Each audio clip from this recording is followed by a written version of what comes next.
मांगते नहीं, किसी से भीख मांगते, हम हमारा हक मांगते नहीं, किसी से भीख मांगते, गरीबों ने घर आपको, गरीबों ने घर आपको।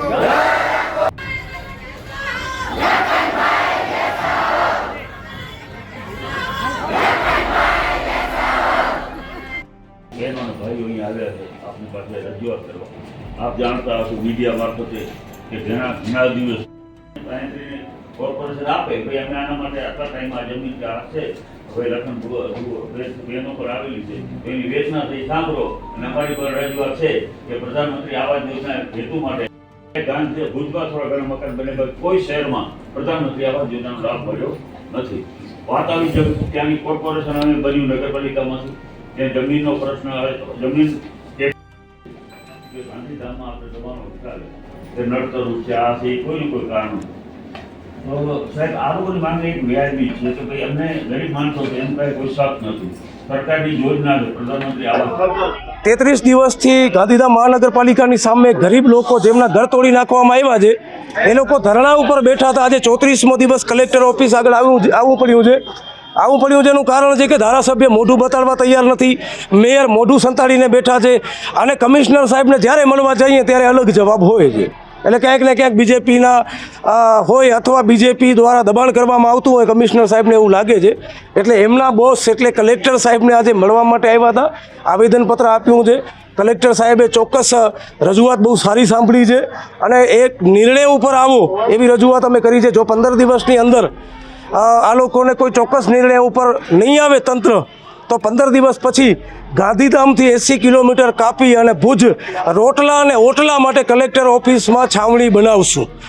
હિજરત કરીને કે ભાઈ અમારી પાસે રહેવા માટે મકાન નથી, 8,000 10,000 ભાડો ભરવા માટે પૈસા નથી। અને ખાસ વાત એ કહું કે આ તમામ હિન્દુઓ છે, અહીંયા બ્રાહ્મણ છે, અહીંયા ક્ષત્રિય છે, અહીંયા વૈશ્ય છે, જૈન છે, ગઢવી છે, ઓબીસી છે, આ તમામ હિન્દુઓ છે। અમને એની સેવા કરવા માટે મુસ્લિમ લોકો અને શીખો આવે છે। જ્યારે હિન્દુ સંગઠનો ક્યાં ગયા? આ કહેવાતી હિન્દુઓની સરકાર, ધારાસભ્ય હિન્દુ, સાંસદ Hindu, collector Hindu, commissioner Hindu, mayor Hindu અને હિન્દુઓના ઘર તૂટે અને હિન્દુઓને કોઈ જાતનું રહેવા માટે ક્યાંય વ્યવસ્થા પણ ન કરી આપવામાં આવે તો કઈ હિન્દુઓની સરકાર માનો છો ભાઈ? એટલે હિન્દુ સંગઠનોને હું વારે ઘડીએ કહું છું કે ભાઈ તમે આવો ને, આ ગરીબ હિન્દુઓની મદદ કરવા માટે આવો, આવાજ ઉપાડો આમની, આમને મકાન અપાવો। 1000 લોકો છે, આમને મકાન અપાવો। ગરીબ લોકો છે, 50 વર્ષ 60 વર્ષથી ગાંધીધામમાં રહે છે અને બીજેપીના વોટરો છે બધા। ખરેખર તો સંસદ સાહેબ તમને ધ્યાન આપવું જોઈએ આમના ઉપર કે તમને જ વોટ આપ્યો છે, ગાંધીધામના ધારાસભ્ય તમને ધ્યાન આપવું જોઈએ, તમને જ આ લોકોએ વોટ આપ્યો છે। એટલે આજે નિર્ણય લીધો છે કલેક્ટર સાહેબને, અમે 15 દિવસનો સમય આપ્યો છે। જો 15 દિવસમાં ચોક્કસ નિર્ણય ઉપર નહીં આવે તો આ તમામ લોકો આથી મોટી સંખ્યામાં ગાંધીધામથી હિજરત કરી અને રોટલો ને ઓટલો આ કલેક્ટર ઓફિસમાં બનાવશું।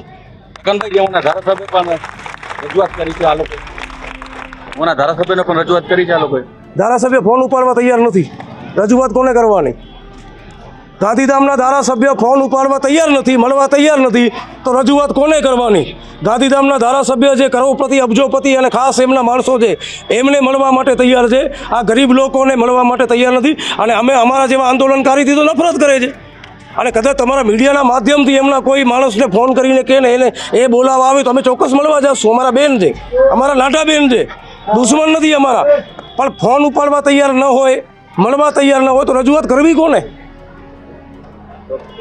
આ ગાંધીધામમાં આ તમામ ગરીબ પરિવારોના મકાનો જ્યાં રહેતા હતા ત્યાં સરકારે તોડી નાખ્યા। આજે આ લોકો બેઘર બની ગયા છે। આ લોકોની માંગણી છે આજ 34 દિવસથી ગાંધીધામમાં મહાનગરપાલિકાની સામે ત્યાં આંદોલન કરી રહ્યા છે, ત્યાં ધરણા કરી રહ્યા છે, કોઈ સાંભળવાવાળું નથી। બધાની માંગણી એક છે કે ભાઈ સરકારની જે યોજના છે પ્રધાનમંત્રી આવાસ યોજના હેઠળ એ લોકોને મકાનો બનાવી દેવામાં આવે। સરકાર દાવા મોટા કરે છે કે અમે ગરીબ માણસોને બધાને મકાન આપીશું, પણ આજ દિવસ સુધી ગાંધીધામમાં એક પણ મકાન પ્રધાનમંત્રી આવાસ યોજના હેઠળ કોઈને લાભ આપ્યો નથી।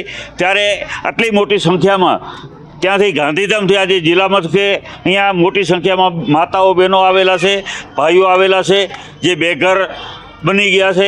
એના માટે થઈ એક સત માટે થઈને આજે કચ્છ કલેક્ટરશ્રીને પછી લખનભાઈ દુવા એમના તમામ આગેવાનો સાથે મોટી સંખ્યામાં બહેનો આવેલા કલેક્ટરશ્રીને મળ્યા છીએ.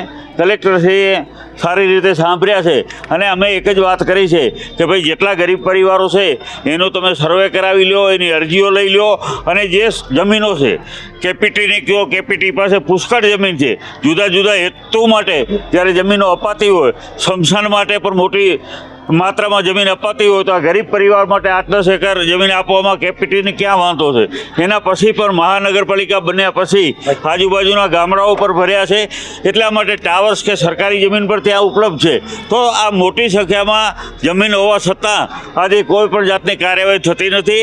તો કલેક્ટરશ્રીએ કીધું છે, હું કમિશનરને સૂચના આપું છું અને કમિશનર આગળની કાર્યવાહી કરશે.